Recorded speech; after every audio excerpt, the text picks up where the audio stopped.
Magandang araw sa inyo, mga minamahal naming taga-subaybay. Maligayang pagbabalik dito sa ating channel, kung saan ang bawat kwento ay may dalang aral at damdamin.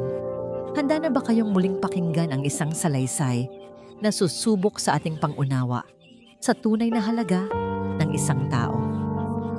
Ang kwentong ito ay tungkol sa pag-ibig na nasayang, sa mga katotohanang nakatago sa likod ng pang-araw-araw na pagtingin at kung paano minsan kailangan pa nating mawalan para lang matauhan.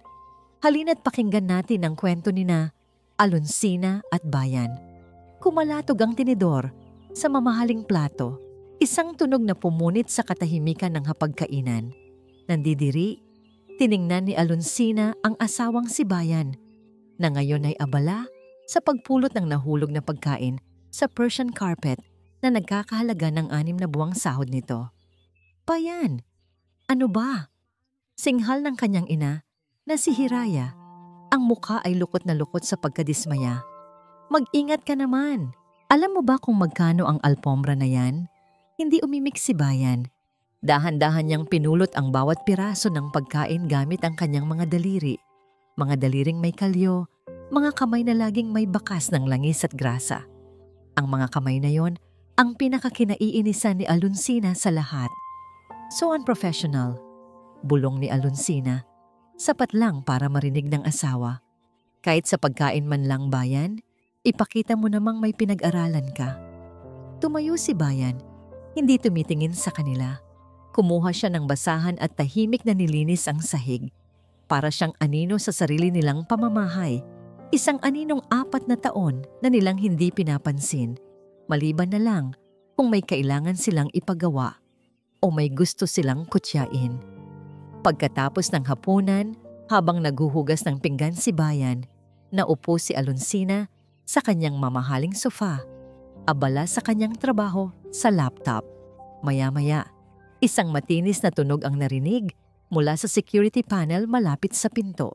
Security system error! Anunsyo ng isang boses robot. Hey, nako!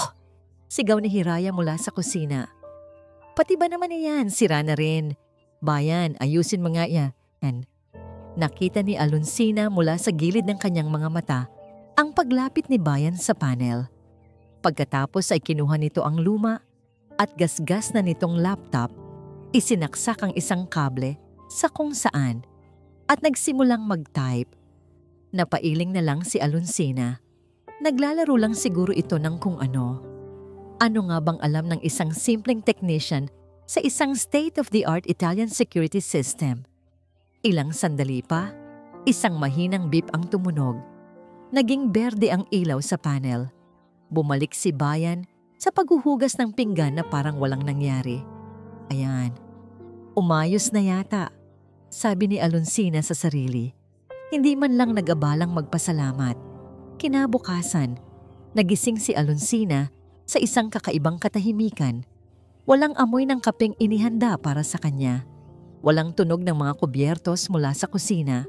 Ang gilid ng kama kung saan dapat natutulog si Bayan ay malamig at walang laman. Maayos na nakatupi ang kumot. Bumangon siya. Isang pakiramdam ng inis ang unang naramdaman. Nasaan na naman kaya yon? Pagpasok niya sa walk-in closet, napansin niyang wala na roon ang iilang piraso ng damit ni Bayan.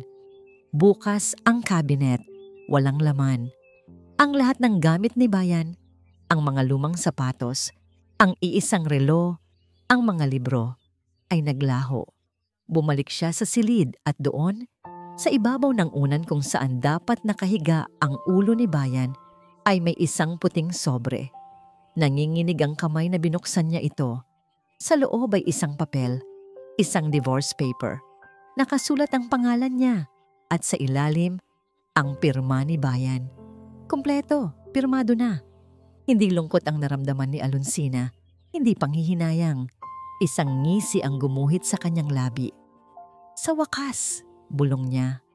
Kinuha niya ang papel, nilukot ito at walang seremonyang itinapon sa basurahan. Good riddance. Nakahinga siya ng maluwag. Pakiramdam niya ay nabunutan siya ng isang malaking tinik. Ngayon, malaya na siya. Ngayon, perpekto na ang buhay niya. Ngunit ang pakiramdam ng tagumpay ay biglang pinutol ng isang malakas na sigaw mula sa sala. Alonsina! Alonsina! Anong nangyayari? Sigaw ng kanyang ina na si Hiraya. Ang boses ay puno ng pag-aalarma. Walang internet. Hindi gumagana ang TV. Pati ang water heater sa banyo ko ayaw uminit. Kalma ka lang, ma. Baka nag-trip lang ang circuit breaker. Pabalang na sagot ni Alonsina habang naglalakad papunta sa main panel ng bahay. Para sa kanya, isa lang itong maliit na aberya. Isang sagabal sa perpektong araw na plinano niya nang wala si bayan. Binuksan niya ang panel. Isang komplikadong gubat ng mga kable at switch ang sumalubong sa kanya. Pamilyar ang itsura nito, pero ngayon lang niya napagtanto na hindi niya alam kung alin ang dapat galawin. Sinubukan niyang i-flip ang ilang switch, pero wala pa ring nangyari. Hindi ko mapanood anong paborito kong teleserye. Reklamo ulit ni Hiraya na nakasunod sa kanya. Ano ba kasing ginawa ng lalaking yon bago umalis? Sinabotahe yata tayo. Nainis si Alonsina. Hindi sa sitwasyon, kundi sa katotohanang kailangan niyang harapin ito. Sa halip na aminin ang kanyang kawalan ng alam, kinuha niya ang kanyang telepono. Tatawag ako ng professional, hindi tulad ng iba dyan. Makalipas ang isang oras, isang technician na naka-uniformeng bughaw ang dumating. May dalang isang malaking toolbox at isang tablet. Puno ng kumpiyansa, sinuri niya ang network router. I see the problem, ma'am, sabi ng technician, nagkukunwaring bihasa. Medyo unorthodox ang setup. Mukhang gawa ng amateur. Sino po ba ang huling gumalaw nito? Ang asawa ko, sagot ni Alonsina. May bahid ng hiya at pagkainis sa tono. Kaya pala, ngumisi ang technician. Don't worry, ma'am. Ibabalik natin to sa standard configuration. Ngunit lumipas ang 1-2 oras. Ang kumpiyansa ng technician ay unti-unting napalitan ng pagkalito. Mula sa pagiging kalmado, ngayon ay pawis na siya habang pabalik-balik ang tingin sa tablet at sa mga kumikislap na ilaw ng router. Ma'am, kakaiba po talaga tong system nyo, sabi niya, napapakamot sa ulo. May mga security protocols dito na hindi ko mabypass. Parang hindi pang residential. Sa huli, sumuko ang technician. Ang masama pa, dahil sa kanyang mga pinaggagawa, hindi na lang internet at TV ang nawala. Ang buong smart home system ng bahay, mula sa ilaw hanggang sa aircon, ay tuluyan ng nag-crash. Pasensya na po, ma'am. Kailangan na po itong i-reprogram ng buo. Sabi niya bago mabilis na umalis, iniwan ang mas malaking gulo. Habang abala sa paghahanap ng manual ng kanilang smart home system sa bodega, isang karton na puno ng mga gamit ni bayan ang nakita ni Alonsina. Mga gamit na naiwan. Sa ibabaw ng lahat ay isang makapal at lumang libro. Ang pamagat, An Introduction to Quantum Encryption. Hinawakan ito ni Alonsina. Mabigat. Puno ng mga komplikadong equation at simbolo na wala siyang maintindihan. Isang mapanuyang tawa ang kumawala sa kanyang bibig. Quantum encryption. Bulong niya sa sarili. Talaga lang, ha? Ni hindi nga niya kayang bumili ng matinong damit, ito pa kayang intindihin niya. Nang walang pag-aalinlangan, itinapon niya ang libro sa malaking basurahan sa labas, kasama ng iba pang mga lumang gamit. Para sa kanya, isa lang itong basura, isang paalala ng mga pangarap na masyadong malaki para sa isang taong kasing simple ni bayan. Gabi na. Pagod at bigo. Naupo si Alonsina sa harap ng kanyang laptop, gumagamit ng sarili niyang mobile data para lang makapagtrabaho. Binuksan niya ang kanyang email at isang mensahe mula sa kanyang bangko ang agad na kumuha ng kanyang atensyon. Ang subject, Security Alert. Kinabahan siya. Dear Ms. Alonsina, this is to inform you that an unauthorized access attempt was made on your primary account today at 3:17 p.m. The attempt was highly sophisticated. originating from an untraceable IP address. However, the attempt was successfully blocked by a non-standard, military-grade firewall protocol protecting your account. We highly recommend you change your password, but rest assured, your account remains secure. Nanigas si Aluncina sa kanyang kinaupuan. Ang mga salitang non-standard ay umalingaw-ngaw sa kanyang isipan. Naaalala ang sinabi ng technician kanina. Ngunit ang mas nagpatindig ng kanyang balahibo ay ang mga salitang military-grade firewall. Saan nanggaling yon? Hindi na nakatulog ng maayos si Aluncina. Ang mensahe mula sa bangko ay parang malamig na kamay na humahawak sa kanyang lalamunan. Hindi niya maintindihan kung paanong ang kanyang account na pinoprotektahan ng pinakamahusay na software ay tinangkang pasukin at lalong hindi niya maintindihan kung ano ang military-grade firewall na pumigil dito. Sa tanggapan ng Sinagcorp, ang stress ay umabot na sa sukdulan. Ang isa sa kanilang pinakamalaking kliyente, ang Magnolia Bank, ay nag-aaklas dahil sa isang malaking issue sa digital security na naapektuhan ang kanilang marketing campaign. Aluncina, ano na? Kailangan nating ayusin to ngayon din. Sigaw ng kanyang sastre, si Mr. Ramos, habang nag-iisa sila sa conference room. Hindi ko alam, sir. Hindi lang ito simpleng marketing glitch. May bumabagabag sa code. Parang may pinapasok na kung ano. Huwag mo kaming bigyan ng mga haka-haka mo. Ang alam ko, ikaw ang nag-handle ng contract signing. Nasaan ang due diligence mo? Biglang naalala ni Aluncina. Isang eksena sa kusina. Ilang linggo na ang nakalipas. Nagbabasa siya ng napakakomplikadong legal na dokumento para sa Magnolia Bank. Nagkataong dumaan si Bayan. Mukhang malaki ang kinukuha mong project, Aluncina. Ingat ka lang sa Section 45. Mukhang may butas sa security clause. Baka maging legal liability yan sa bandang huli. Sabi ni Bayan habang tinitingnan ng papel. At ano naman ang alam ng isang technician tungkol sa international business law at cybersecurity protocols? Umalis ka nga dyan. Loob-looban mo na lang ang mga lababo kung gusto mong magpakita ng silbi. Mataray na sagot niya noon, hindi man lang siya tinapunan ng tingin. Ngayon, ang mismong butas na tinutukoy ni Bayan ang nagpapabagsak sa kanila. Pumasok sa conference room ang kanyang karibal na sisilangan, nakasuot ng napaka-formal na suit at may ngiti ng tagumpay sa kanyang labi. Mr. Ramos, kung pagod na si Aluncina, baka maaari kong ipasa ang aming proposal. Mayroon kaming proactive na solusyon sa problema ng Magnolia Bank. Isang solusyon na hindi magkakaroon ng butas. Diniinan ni Silangan ang huling salita. Sinadyang tingnan si Aluncina sa mata. Parang sinampal si Aluncina. Napahiya siya, pero wala siyang magawa. Alam niya na kung hindi siya aaksyon, kukunin ni Silangan ang kanyang project.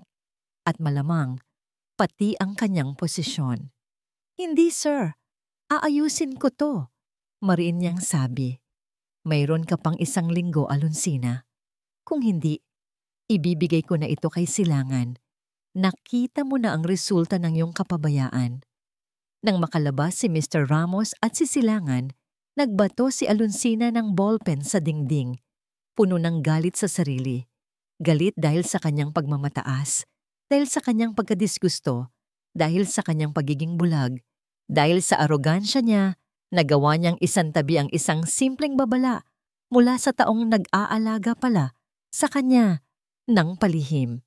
Sa pagkakataong yon, wala na siyang pakialam sa hiya. Kinuha niya ang kanyang telepono at sinimulang tawagan ang lahat ng taong kilala niya na posibleng may koneksyon kay Bayan.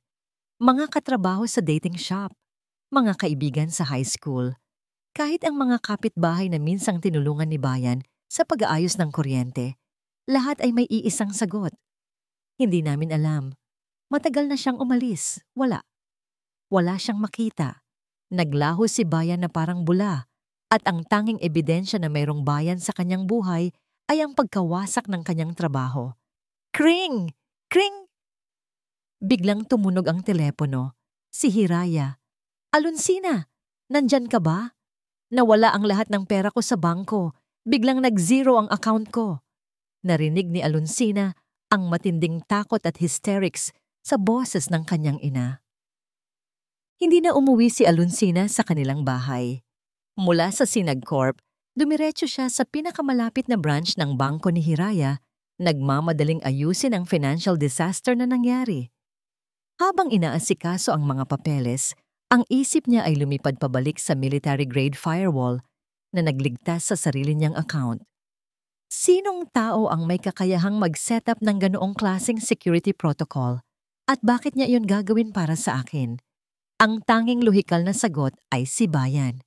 Siya lang ang taong may access at may motibong gawin iyon, lalo pat napakatagal niyang pinagkatiwalaan ng kanilang mga smart device.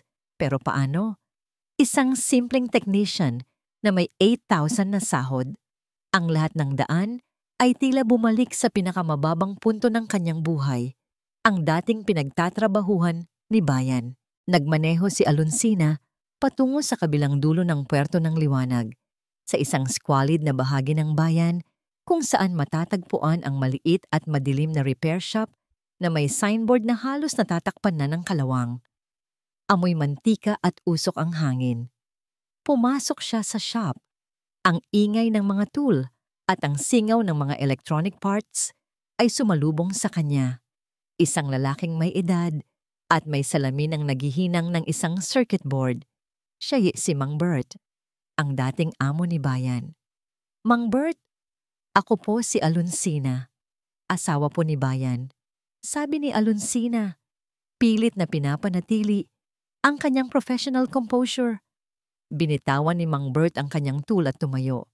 Mukhang nabigla. Si Ma'am Alonsina, ikaw pala. Kamusta na kayo? Maayos po. Si Bayan po.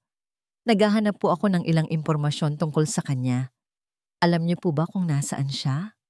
Nagkibit balikat si Mang Bert. Wala na, ma'am. Nag-resign yan matagal na. Mga 1 taon na yata. Hindi ko na alam kung nasaan. Ang huli niyang sabi, may bago siyang client na nag-o-offer ng mas mataas na retainer. Retainer? Akala ko, technician lang siya. Tanong ni Alonsina. Lito. Ay oo naman, technician talaga yan. Pero ma'am, iba si Bayan. Hindi lang yan basta-basta. Sobrang galing niyan. Mga trabahong hindi na namin maintindihan dito, siya lang ang nakakagawa. Paliwanag ni Mang Bert. Puno ng paghanga. Nag-aalangan si Mang Bert pagkatapos ay bumulong. Pero kakaiba ang mga huling trabaho niyan, ma'am. Naging napakasikreto. Minsan, may tumatawag sa kanya ng madaling araw at ang pinag-uusapan nila ay mga terminong hindi ko maintindihan. Parang level 5 protocol at encrypted matrix. Sabi niya sa akin, high-level contract daw. Pero may kailangan daw siyang gawin na matindi at napakabigat para sa bayan. Parang may malamig na tubig na bumuhos sa ulo ni Alonsina. Para sa bayan. Naalala niya ang mga tawag ni Bayan sa madaling araw na akala niya ay kasalukuyan nitong niloloko siya. Gio, ma'am. 3. Ang boses ni Bayan noon ay iba. Mahirap, matatag, at punong-puno ng awtoridad. Humingi si Alonsina ng tawad, bigo, at mas lalong naguguluhan. Pero habang tumatalikod siya, isang bagay ang nahulog mula sa isang lumang cabinet sa gilid. Isang kahon na puno ng mga lumang card. Ay, yan ang mga card na binigay niyan sa akin noon. Sabi niya, emergency contacts daw, pero lahat naman yan hindi ko maintindihan. Sabi ni Mang Bert. Kinuha ni Alonsina ang isa sa mga card. Ito ay itim, makapal, at walang logo. Tanging isang pangalan lang ang nakasulat. Gideon. Sa ilalim ng pangalan, isang mahabang di pangkaraniwang hanay ng mga numero. Hindi ito mukhang numero ng telepono. Gideon. Isang pangalan na nagbigay ng bigat sa tiyan ni Alonsina. Pagbalik niya sa kanyang sasakyan, sinubukan niyang kalmahin ang sarili. Tiningnan niya ang card. Kasabay nito, biglang nag-ring ang kanyang telepono. Isang text message, walang numero. Galing sa isang encrypted sender. Your mother's account is secure. Funds have been returned. Level 3 threat neutralized.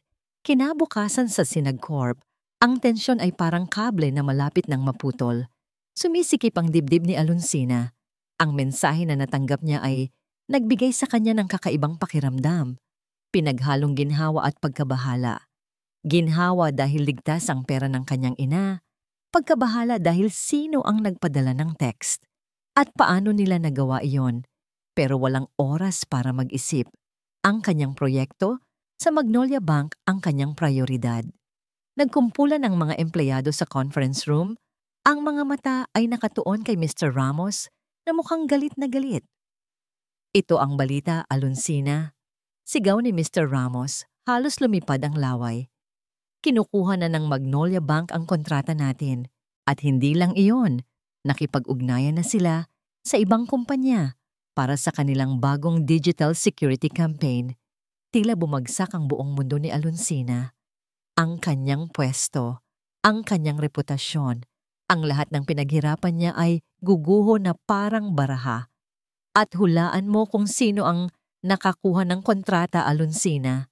Ngising mapanukso ni Silangan na nasa likuran niya. Kami, ang aking departamento. Hindi! Hindi niyo yan pwedeng gawin! Sigaw ni Alonsina.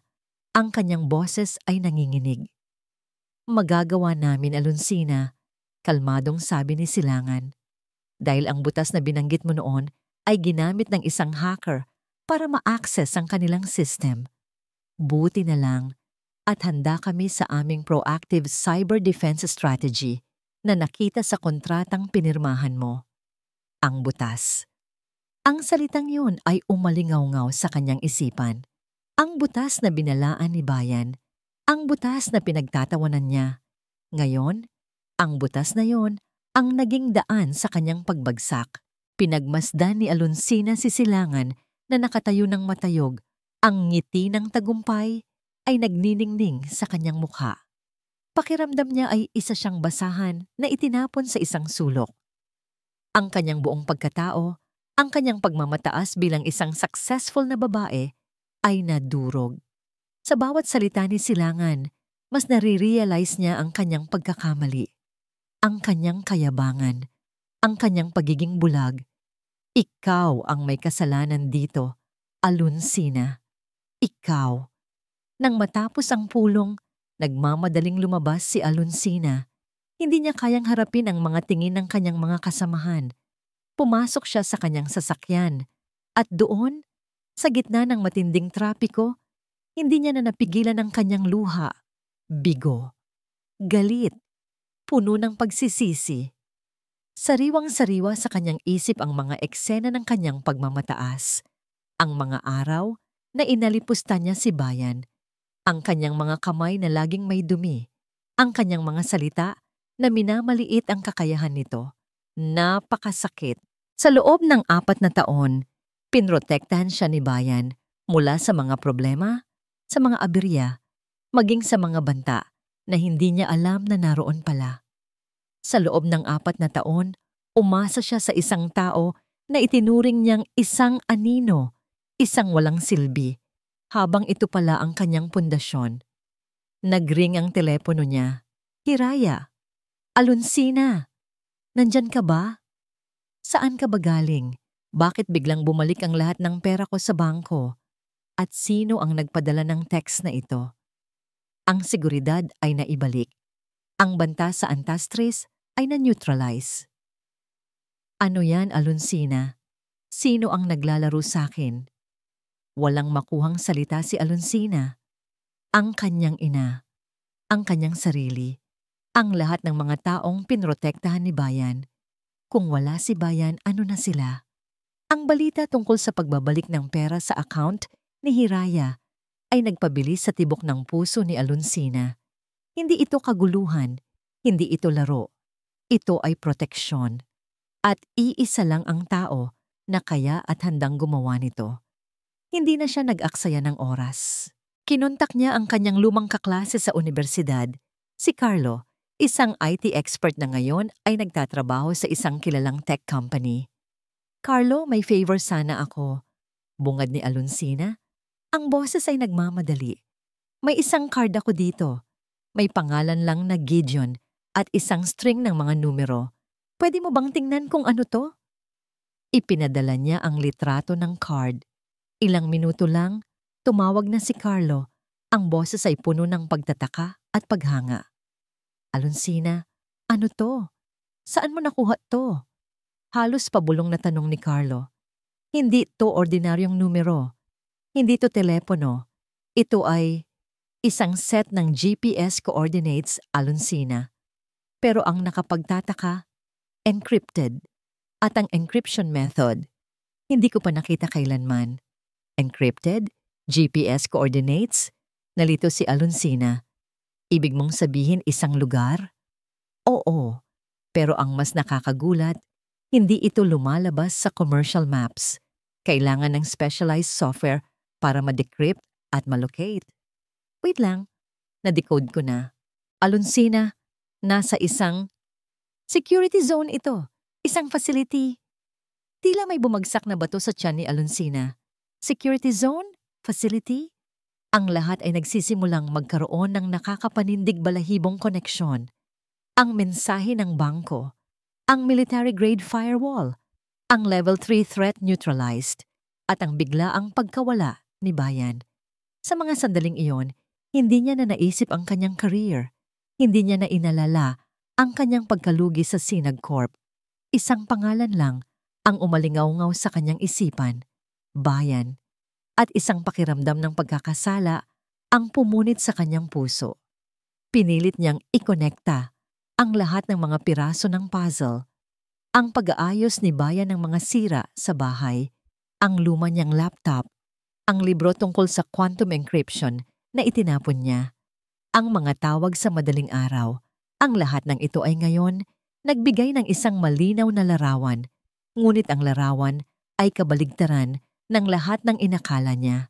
Naalala niya ang mga kamay ni Bayan, mga kamay na marumi, mga kamay na nakasira ng alpombra, pero naalala rin niya ang isa pang pagkakataon. Isang gabi, biglang naputol ang mamahaling bracelet ni Alonsina. Ang mga maliliit na diamond ay kumalat sa sahig. Naluluha siya sa galit at panghihinayang. Pero si Bayan, tahimik na kinuha ang mga piraso, kumuha ng sipit at magnifier, at sa loob ng 20 minuto, naibalik niya ang bracelet sa dati nitong ayos na mas matibay pa kaysa dati. Geomam number 5. Ang mga kamay na yan, hindi pang technician, hindi pang simpleng trabaho. May iba pang ginagawa ang mga kamay na yan. Biglang nag-vibrate ang telepono ni Alonsina. Isang hindi pamilyar na numero. Nag-aalangan siyang sagutin. Hello? Miss Alonsina. Isang tinig ng babae na kalmado at propesyonal ang sumagot. Nakatanggap kami ng ulat tungkol sa isang security breach sa inyong tahanan at sa inyong bank account. Pinoprotektahan na po namin ang inyong mga asset.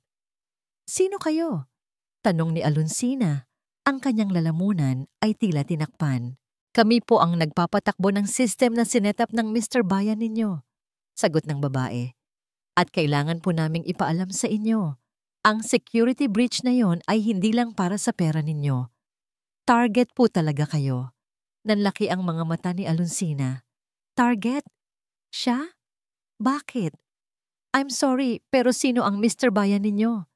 Tanong ulit ni Alonsina habang nanginginig ang kanyang mga labi. Siya po ang aming pinakamahalagang asset. Sagot ng babae. Siya ang chief architect ng Project Sandugo at kailangan niyo pong pumunta sa GPS coordinates na binigay niya. Ngayon din. Nanginginig ang mga kamay ni Alonsina habang ipinapasok niya ang address sa kanyang sasakyan. Ang GPS coordinates na ibinigay ni Carlo ay nagturo sa isang lugar na hindi niya inaasahang marating. Malayo sa sibilisasyon, sa labas ng Puerto ng Liwanag, sa isang masukal at liblib na bahagi ng probinsya.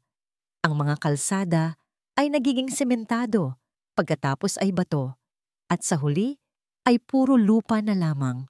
Habang palapit ng palapit, ang mga matataas na gusali ng Sinag Corp at ang mga neon lights ng Puerto ng Liwanag ay unti-unting nawala sa likod niya. Pinalitan ito ng matataas na pader, barbed wires at mga security camera na nakatutok sa bawat sulok. Ang hangin ay hindi na amoy usok ng sasakyan, kundi amoy sariwang lupa at pine trees. Sa dulo ng daan, isang malaking gate ang bumungad sa kanya. Mayroon itong mataas na bantayan at 2 armadong gwardiya na nakatayo. Ang mga mukha ay seryoso at walang emosyon. Walang signage, walang pangalan ng kukumpanya. Tanging isang simbolo na parang shield at 3 bituin. Huminto ang sasakyan ni Alonsina sa harap ng gate. Bumaba siya, ang kanyang puso ay kumakabog ng malakas. Nilalamon siya ng kaba. Naglakad siya papalapit sa isang maliit na booth kung saan may intercom. Paki-identify po ang inyong sarili at ang inyong pakay, sabi ng isang boses mula sa intercom, malamig at autoritatibo. Ako po si Alonsina. Hinahanap ko po si Gideon. Sagot niya. Ipinakita ang card sa maliit na bintana. Nanahimik ang kabilang linya. Pagkatapos ng ilang sandali, bumukas ang bintana ng booth. Isang gwardiya, may edad at matikas ang tindig ang sumilip. Kinuha niya ang card at sinuri ito ng mabuti. Miss Alonsina, wala po sa listahan ng bisita si Gideon, sabi ng gwardiya. Ang boses ay walang pagbabago. At ang lugar na ito ay restricted area, kailangan niyo pong umalis. Pero may appointment ako. May nag-imbita sa akin. May connection ito kay bayan. Pilit ni Alonsina, desperado. Umiling ang gwardiya. Wala pong pangalang bayan dito. At kahit sino pa ang nag-imbita, kung wala po sa schedule ni Sir Gideon, hindi po kayo pwedeng pumasok. Para sa seguridad ng lahat, kailangan niyo po talagang umalis. Ngayon, ang kanyang determinasyon ay unti-unting nadudurog. Pakiramdam ni Alonsina ay napakaliit niya sa harap ng matataas na pader, ng mga bantay, at ng matinding seguridad. Ito ang mundo ni bayan? Isang mundo na punong-puno ng mga lihim at panganib. Habang siya ay abala sa kanyang social climbing at sa kanyang mamahaling alpombra, umikot siya at bumalik sa kanyang sasakyan. Naupo siya sa driver's seat, pinagmamasdan ang naglalakihang pader at ang gate na nakapinid. Parang isang selyo, nagpoprotekta sa isang bagay na napakahalaga, napakalihim. Mula sa kanyang kinaroroonan, ang lugar na yon ay mukhang isang fortress, isang kuta na hindi niya kayang pasukin. Sino ba talaga si bayan? Ano ang ginagawa niya sa likod ng mga pader na ito? Ang lahat ng kanyang pagmamataas ay ngayon, nabalutan ng takot at pagkalito. Napakasakit malaman na may ganitong kadakilang mundo ang asawa niya, habang siya, na ang tingin sa sarili ay nasa tuktok ng lahat, ay wala palang alam. Nagsimula siyang i-back out ang kanyang sasakyan. Tanggap na ang pagkatalo. Wala siyang magagawa. Hindi niya kayang pasukin ang mundo ni bayan. Ngunit bago pa man niya tuluyang iikot ang sasakyan, isang itim na van, walang plaka, ang dahan-dahang lumabas mula sa isang daan sa likod ng gate. Direktang huminto ito sa kanyang tabi. Bumaba ang bintana ng itim na van. Isang lalaking nakasuot ng itim na suit, may matalim na tingin at seryosong mukha, ang sumilip. Walang-walang ngiti. Walang pahiwatig ng anumang emosyon. Miss Alonsina? Tanong ng lalaki. Ang boses ay kalmado ngunit may awtoridad. Nanginginig si Alonsina. Ako nga po. Ako po si Agent Reyes, assistant ni Sir Gideon, sabi ng lalaki. Nakahanda na po ang inyong appointment bukas ng 9:00 ng umaga. Mayroon lang po kaming ilang security protocols na kailangan ninyong sundin. Muntik nang mapasigaw si Alonsina sa gulat. At gumaan ang kanyang pakiramdam. Bukas, pero sabi ng gwardiya, iba po ang protocol para sa mga bisitang hindi inaasahan. Putol ni Agent Reyes, may diin sa huling salita. Tiningnan niya si Alonsina ng direkta sa mata. Ang inyong presensya dito ngayon ay nagdulot ng mataas na antas ng alerto sa aming pasilidad. Hindi namin hinahayaan na may sino man ang makapasok nang walang kaukulang clearance. Inabot ni Agent Reyes ang isang maliit na metallic card. Ito po ang inyong temporary access card. Ipakita niyo po ito sa gate bukas. Huwag po ninyong kalilimutan ang inyong ID.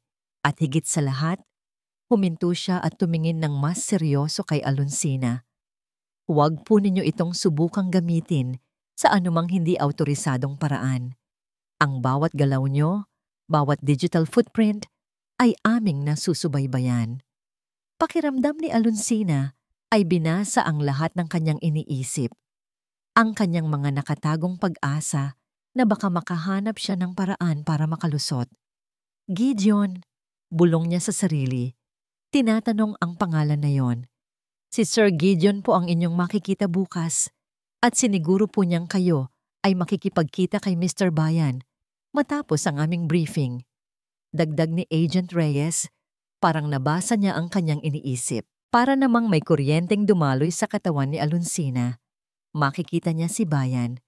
Pagkatapos ng lahat ng ito, makikita niya si Bayan. Ang ideyang ito ay nagpuno sa kanya ng pag-asa. Ngunit may kasama ring matinding kaba at takot. "Salamat po," sabi niya, halos hindi makahinga. Ngunit bago pa man bumalik si Agent Reyes sa van, tumigil siya at bumaling ulit kay Alonsina. Ang kanyang mukha ay seryosong-seryoso. "Miss Alonsina," sabi ni Agent Reyes, ang boses ay ngayon ay mas mababa at puno ng babala. "Hindi ko po alam kung ano ang alam ninyo tungkol kay Mr. Bayan, pero sa loob ng 4 na taon ninyong pagsasama, ang lahat ng akala ninyo sa kanya ay isang malaking kasinungalingan. Kaya bukas, maghanda po kayo dahil ang malalaman ninyo, magbabago ng lahat ng inyong paniniwala tungkol sa inyong asawa at tungkol sa inyong sarili." Sa mga huling salitang iyon, bumalik si Agent Reyes sa van. Umikot ang sasakyan at nawala sa mga puno. Naiwan si Alonsina, nakatayo sa gitna ng liblib na daan, hawak ang metallic card. Ang kanyang puso ay kumakabog ng napakabilis. Ang lahat ng kanyang pagmamataas, ang lahat ng kanyang kayabangan, ay ngayon ay parang maliliit na piraso ng salamin na nadurog. Bukas ang araw ng pagbabago. Bukas ang araw ng katotohanan. Kinabukasan, maaga pa lang ay nasa labas na ng gate si Alonsina. Hawak niya ng mahigpit ang metallic card. Ang kanyang puso ay parang tambol na nagmamadali. Ang mga babala ni Agent Reyes ay umalingaw-ngaw sa kanyang isipan. Sa pagkakataong ito, hindi na siya pinigilan. Pagkatapos ipakita ang card at ang kanyang ID, bumukas ang gate. Ang sasakyan niya ay sinamahan ng isang armored vehicle sa pagpasok. Ang mga daan sa loob ay malinis, organisado, at may mga matataas na gusali na mukhang high-tech. Hindi ito isang ordinaryong compound. Ito ay isang complex. Ibinaba siya sa isang gusaling may markang Central Operations. Dinala siya sa isang conference room na may malalaking screen at komplikadong kagamitan. Naroon na si Agent Reyes, kasama ang isang matangkad at matikas na lalaki na may mapanuring tingin. Siya si Gideon. "Miss Alonsina, salamat sa inyong pagdating." Panimula ni Gideon. Ang boses ay kalmado, ngunit may malaking bigat. "Walang paligoy-ligoy. Gusto naming malaman mo ang katotohanan tungkol kay Mr. Bayan, ang inyong asawa." "Nasaan po siya?" Diretsong tanong ni Alonsina. Hindi na niya kayang maghintay. "Nasa isang importanteng operasyon siya ngayon. Pero bago natin siya kausapin, kailangan mong malaman kung sino talaga siya," sabi ni Gideon. Sumenya siya kay Agent Reyes. Sa isang iglap, bumukas ang malalaking screen sa harap nila. Isang video ang lumabas, isang lecture hall. At doon, nakatayo sa podium, nagpapaliwanag ng komplikadong formula sa harap ng daan-daang estudyante, ay si Bayan. Ngunit hindi ito ang Bayan na kilala niya. Ang Bayan na ito ay nakasuot ng malinis na polo, ang buhok ay maayos, at ang mga mata ay puno ng kumpiyansa at katalinuhan. Siya si Bayan Bantayan Ramos, panimula ni Gideon. Hindi lang siya technician, Miss Aluncina. Siya ang valedictorian ng kanyang batch sa pinakamataas na universidad ng bansa sa engineering. Top-notcher. Genius. Sunod-sunod na lumabas ang mga larawan sa screen. Si Bayan, na tumatanggap ng medalya sa graduation. Si Bayan, na may hawak na iba't ibang academic awards. Si Bayan, na nasa international conferences, nag-e-explain ng mga bagong konsepto sa cybersecurity. Si Bayan ay isang prodigy sa larangan ng cybernetics at quantum computing, patuloy ni Gideon. Sa edad na 23, siya na ang itinuturing na isa sa pinakamahuhusay na utak sa buong Asya pagdating sa digital defense. Hindi makapaniwala si Aluncina. Ang kanyang puso ay parang sasabog. Ang lahat ng kanyang pagmamataas ay naglaho. Isang technician na may 8,000 sahod? Ito ba ang taong niloloko niya? Project Sandugo, sabi ni Gideon, nag-iba ang tono. Ang inyong asawa ay ang chief architect ng pinakamahalagang national security project ng ating bansa. Isang sistema ng digital defense na nagpoprotekta sa ating mga critical infrastructure, sa ating ekonomiya at sa impormasyon ng bawat Pilipino mula sa mga banta ng terorismo at cyber warfare. Isang live feed ang lumabas sa screen. Nakita ni Aluncina si Bayan. Nasa isang control room siya, suot ang military uniform na may mga patch at badge. Seryoso ang kanyang mukha, nakikipag-ugnayan sa isang pangkat ng mga sundalo at computer experts. Siya ang nagbibigay ng utos. Siya ang pinuno. Ang kanyang buhay ay nasa ilalim ng matinding banta, paliwanag ni Gideon. Ang kanyang pagtatago bilang isang simpleng technician ay isang cover para protektahan hindi lang siya, kundi pati na rin ang mga mahal niya sa buhay. Ikaw, Miss Aluncina, ang inyong ina, at maging ang inyong kumpanya. Nagulat si Aluncina. Ako? Ang Sinag Corp? Oo, sagot ni Gideon. Naisip na namin na kayo ang kanyang weakness. Ang inyong personal at professional accounts ay laging target ng mga kalaban. Alam ba ninyo, Miss Aluncina, kung bakit kayo hindi kailanman nakaranas ng cyber attack sa Sinag Corp sa loob ng 4 na taon? O bakit ligtas ang inyong personal accounts? Dahil sa bawat segundo, may isang taong gumagabay at nagpoprotekta sa inyo. Si Mr. Bayan. Nanigas si Aluncina sa kanyang upuan. Isang malaking sampal ang naramdaman niya sa kanyang mukha. Ang lahat ng kanyang karera, ang kanyang tagumpay, ang kanyang seguridad, ang lahat ay itinayo sa ilalim ng proteksyon ng isang taong minamaliit niya araw-araw.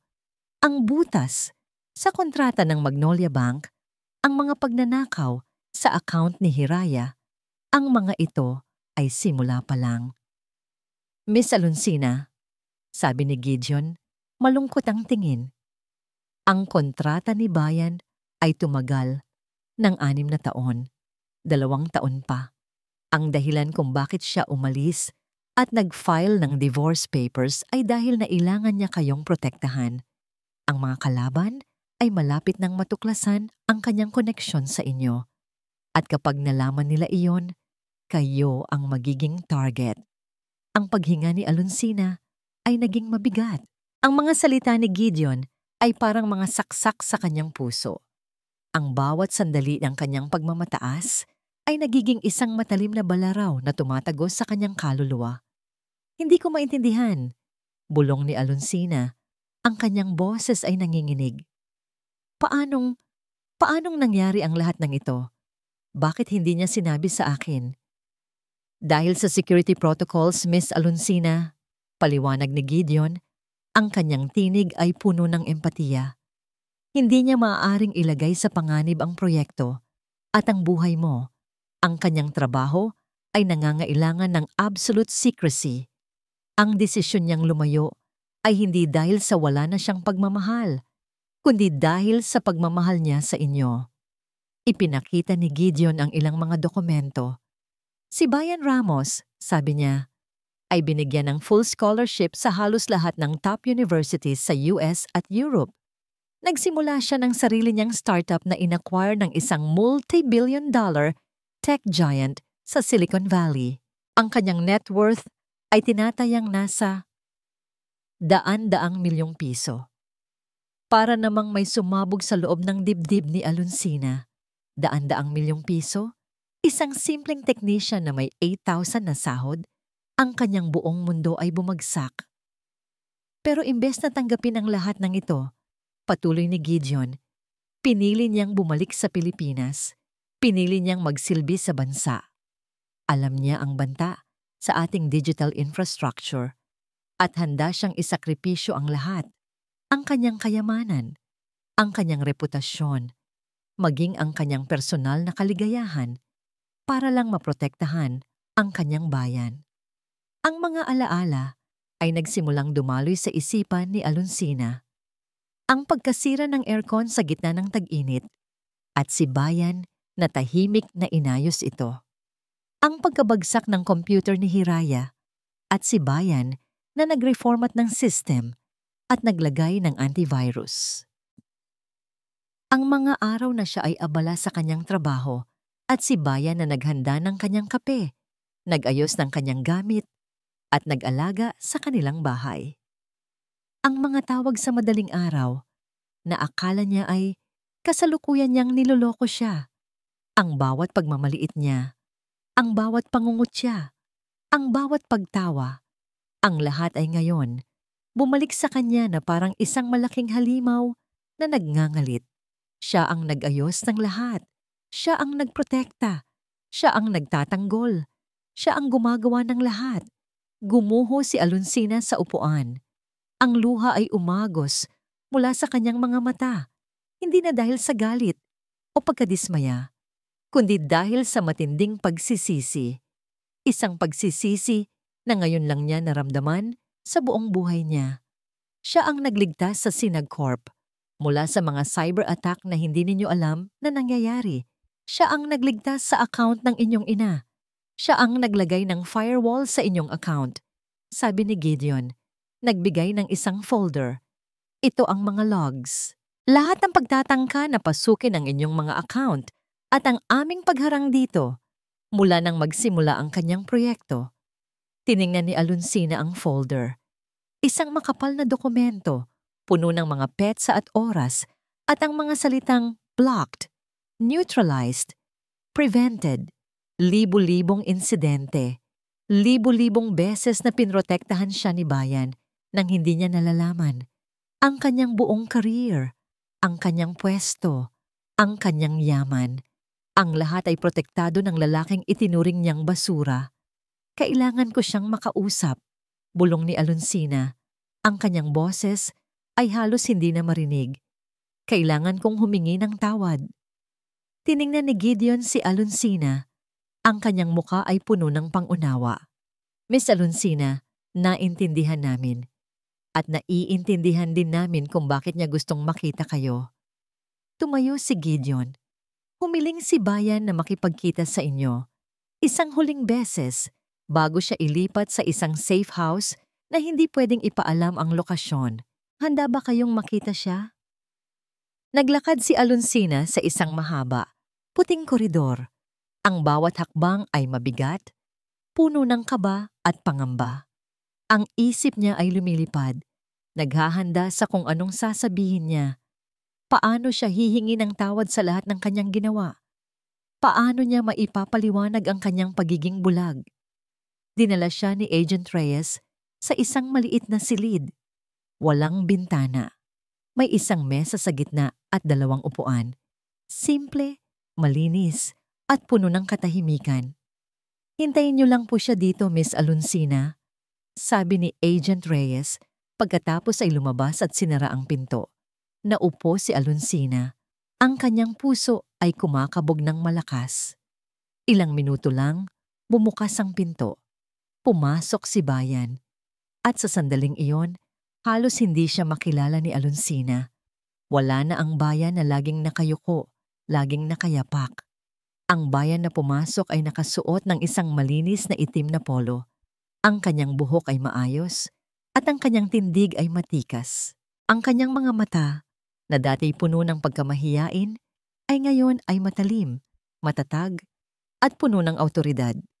Umupo si Bayan sa tapat niya. Walang emosyon ang kanyang mukha, walang galit, walang pagmamahal, tanging isang pagod at malungkot na tingin. Bayan, bulong ni Alonsina, ang kanyang lalamunan ay tila babarado. Ako ang humihingi ng tawad. Para saan, Alonsina? Tanong ni Bayan. Ang kanyang boses ay kalmado. Hindi ito ang boses na laging sumusunod sa kanya. Ito ay isang boses na may bigat. Para sa lahat, sagot ni Alonsina. Nagsimula ng umagos ang kanyang mga luha. Para sa lahat ng masasakit na salita. Para sa pagmamataas ko. Para sa pagiging bulag ko. Hindi ko nakita ang tunay mong halaga. Ngumiti si Bayan. Isang malungkot na ngiti. Nakita mo ang gusto mong makita, Alonsina. At ako, ginawa ko ang kailangan kong gawin. Pero, bakit mo ginawa ito, Bayan? Tanong ni Alonsina. Halos magmakaawa. Bakit mo ako pinoprotektahan habang ako ay patuloy na nananakit sa'yo? Tumingin si Bayan sa labas ng imahinasyong bintana. Dahil minahal kita, Alonsina, minahal kita ng buong puso. At alam kong, kung alam mo ang lahat, ilalagay lang kita sa panganib. Isang hikbi ang kumawala kay Alonsina. Bayan, maaari pa ba nating ayusin ito? Hindi pa huli ang lahat. Umiling si Bayan. Huli na, Alonsina. Hindi na ito tungkol sa pagmamahal. Ito ay tungkol sa dalawang mundo na hindi maaaring pagsamahin. Ang mundo mo na pinahahalagahan ang kayamanan at posisyon, at ang mundo ko na pinahahalagahan ang tungkulin, prinsipyo at ang bayan. Kung mayroon lang akong isang pader na pwedeng itayo, patuloy ni Bayan, ang kanyang tingin ay lumabo na parang may malalim na kirot. Isa akong chief architect na kayang bumuo ng pinakamakapangyarihang firewall para protektahan ang ating bansa. Pero hindi ko nagawang bumuo ng pader para protektahan ang puso ko mula sa mga salita mo. Hindi ako galit, Alonsina, sabi ni Bayan. Hindi ako nagtanim ng sama ng loob. Masakit lang, napakasakit. Kaya kailangan nating maghiwalay. Kailangan mong maging malaya. Kailangan nating bigyan ng kapayapaan ang isa't isa. Hindi na makapagsalita si Alonsina. Ang kanyang luha ay patuloy na umaagos. Ang kanyang pagmamataas ay nadurog. Ang kanyang pag-asa ay nawasak. Ngayon lang niya naramdaman ang tunay na bigat ng kanyang mga pagkakamali. Tumayo si Bayan. Naiintindihan ko na marami kang tanong, pero kailangan kong umalis. Ang aking misyon ay hindi pa tapos at kailangan kong magpatuloy.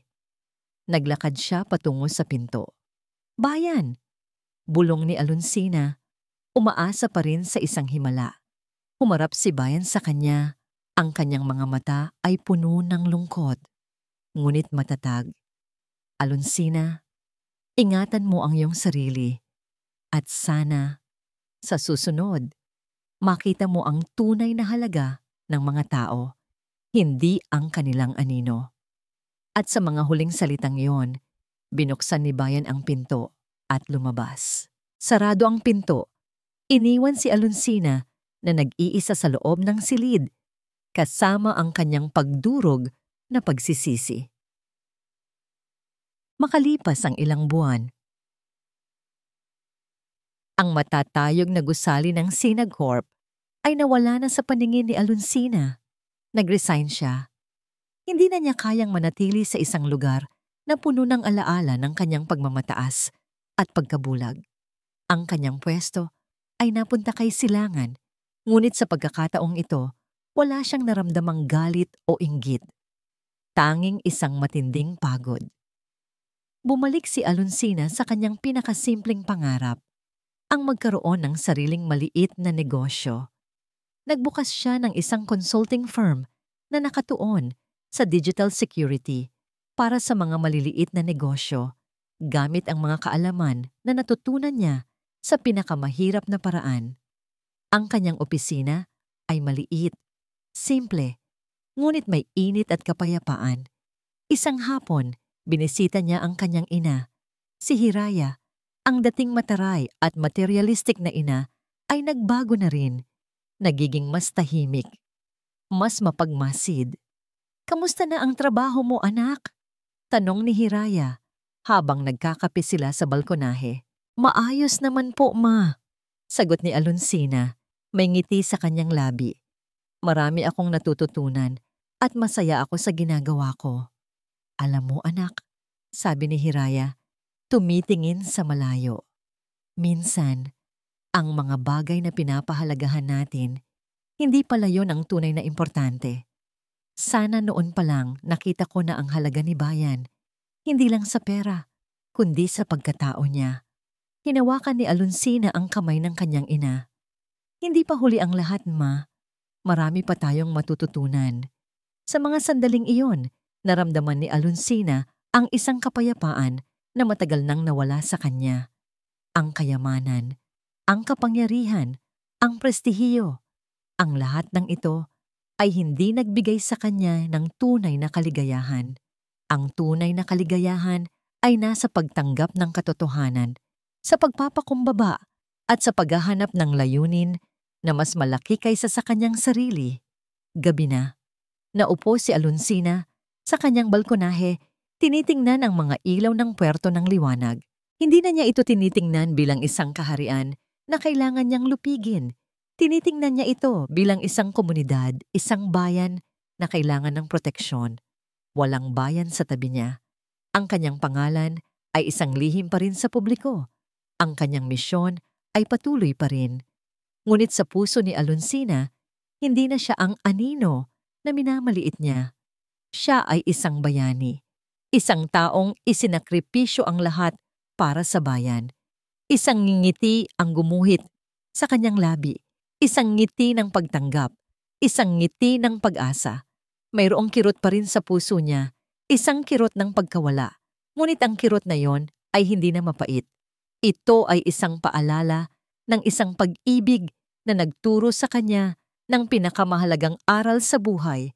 Ang tunay na halaga ng isang tao ay hindi nakikita sa kanyang mukha o sa kanyang yaman, kundi sa kanyang puso, sa kanyang gawa, at sa kanyang pagmamahal na walang hinihintay na kapalit. Alonsina, ang babaeng minsan ay nabuhay sa tore ng pagmamataas, ay ngayon ay malaya na. Handa na siyang simulan ang bagong kabanata ng kanyang buhay, dala ang aral na nagpapalaya sa kanya. At dito po nagtatapos ang kwento ni na Alonsina at Bayan. Isang paglalakbay na nagturo sa atin na ang tunay na halaga ng isang tao ay hindi na susukat sa kanyang kayamanan o posisyon sa lipunan, kundi sa kanyang dignidad, pagpapakumbaba, at ang laki ng kanyang pag-ibig at sakripisyo. Taos-puso po akong nagpapasalamat sa inyong walang sawang pagsubaybay sa bawat kabanata ng kanilang buhay. Sana ay may napulot kayong aral at sana ay naramdaman ninyo ang bawat emosyon na nais naming iparating. I-comment nyo lang po sa ibaba ang inyong mga saloobin, ang inyong mga natutunan, at kung anong bahagi ng kwento ang pinakanakapukaw ng inyong damdamin. Kung nagustuhan nyo ang kwentong ito, isang pindot lang po sa like button, i-share, at mag-subscribe para sa mas marami pang nakakapanabik na audio drama stories. Muli, ako po ang inyong lingkod, nag-iiwan ng isang paalala. Ang bawat puso ay may sariling kwento, at ang bawat kwento ay may aral na naghihintay na matuklasan. Hanggang sa muli, paalam!